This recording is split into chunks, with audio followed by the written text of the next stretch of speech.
A actuación que os bombeiros de Pontevedra desempeñaron no accidente de autobús de Pedre na noite boa de 2022 valeulles a medalla ao mérito de Protección Civil de Galicia. Para nós é un tremendo orgullo que fósemos propostos finalmente que nos desen o recoñecemento, é un valor que se nos dá a nosa profesión e para nós nos satisface moitísimo, claro. Santiago Carramal, Rubén Comesaña, Aarón Cruz, César Lago e Marcos Prieto son os 5 bombeiros que participaron neste complicado dispositivo. Recordemos que no accidente faleceron 7 persoas. Que era pola noite, vento, choiva e a propia situación, que aínda estando no punto e no lugar non tiñamos a certeza de cantas persoas ian dentro,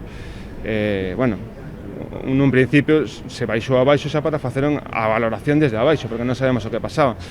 A situación máis complexa quizáis foi por parte miña dos compañeros facer unha valoración de onde empezar coas cabeceiras para a instalación de cordas e demais que fora uns anclases seguros para nós tamén, non? Para poder baixar e que non nos pasara nada a nós. Hoxe foron homenaxeados no Parque de Bombeiros de Pontevedra polos seus compañeiros e por representantes da Xunta de Persoal.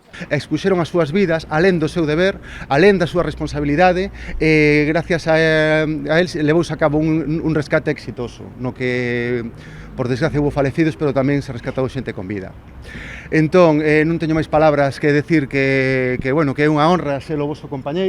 Tamén participaron no acto concelleiros do Partido Popular e do Partido Socialista. Non así do BNG, unha ausencia que se relacionou co conflito que se mantén aberto entre o goberno local e o persoal municipal. Este tipo de recoñecementos, darlle os parabéns, obviamente, a todos eles, pero este tipo de recoñecementos é máis que un recoñecemento a eles, senón un recoñecemento a todo o corpo, que a cidadanía debe ser consciente de que estamos perfectamente protegidos. Lamento profundamente que non este aquí o alcalde ni ninguén do goberno local en Pontevedra. Lamento profundamente porque teñen sido invitados para que traballadores do Concello de Pontevedra recoñecesen este galardón e que estivesen aquí. Tendo sido invitados que ninguén este aquí, demostra o menosprecio que están tendo polos seus propios traballadores. No fallo das medallas, a Xunta apunta que a acción dos bombeiros pontevedreses superou o nivel de exixencia regulamentaria no cumprimento do seu deber.